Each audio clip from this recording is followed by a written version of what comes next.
사회적 거리두기 단계와 5명 이상 사적 모임 금지 조치가 2주 더 연장된 가운데 설 연휴를 앞두고 정부의 고심도 깊어지고 있습니다. 방역당국은 확산 추이가 확실히 안정세를 보인다면 설 연휴 전에 방역 완화를 검토하겠다는 입장입니다. 첫 소식 최선호 기자의 보도입니다.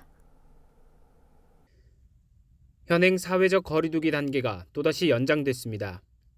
오는 14일까지 2주 동안 수도권에는 2.5단계, 그 외의 지역에서는 2단계가 계속 적용됩니다.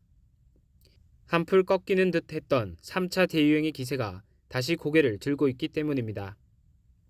IM 선교회발 집단 감염의 영향이 크지만 사우나와 스크린 골프장, 요양시설 등 일상생활 곳곳의 감염도 다시 느는 추세입니다. 주간 감염 재생산 지수도 3주 전 0.79까지 낮아졌다가 지난주 0.95로 재상승하고 있습니다. 이 같은 추세가 일시적인 증가에 불과할지 3차 유행이 재확산되는 국면으로 전환되는 것인지는 판단이 쉽지 않습니다. 코앞으로 다가온 설 연휴는 방역 당국을 더 긴장시키고 있습니다. 특히 지난해 추석 때보다도 많은 하루 400명대의 신규 확진자가 발생하는 상황에서 맞는 명절이라는 점에서 위험성이 훨씬 큽니다.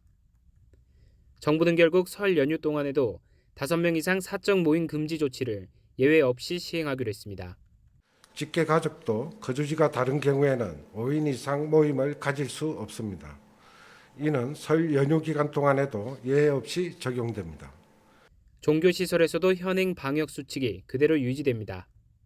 종교시설에서는 정규 예배를 제외한 숙박, 식사, 소모임은 앞으로도 금지됩니다. 서울시는 미인과 대안교육시설 등의 현장 점검을 강화하겠다는 입장이지만 선제적 방역으로 모범이 되어온 불교계로서는 사실상 해당되는 사항은 없습니다. 다만 방역 지침이 잠시라도 느슨해지는 일이 생기지 않도록 더욱 고삐를 조인다는 방침입니다. 이런 가운데 정세균 국무총리는 이번 주 상황을 지켜보고 확실한 안정세에 들어섰다는 믿음이 생긴다면 설 연휴 전이라도 추가적인 방역 완화 조치를 검토하겠다고 밝혔습니다.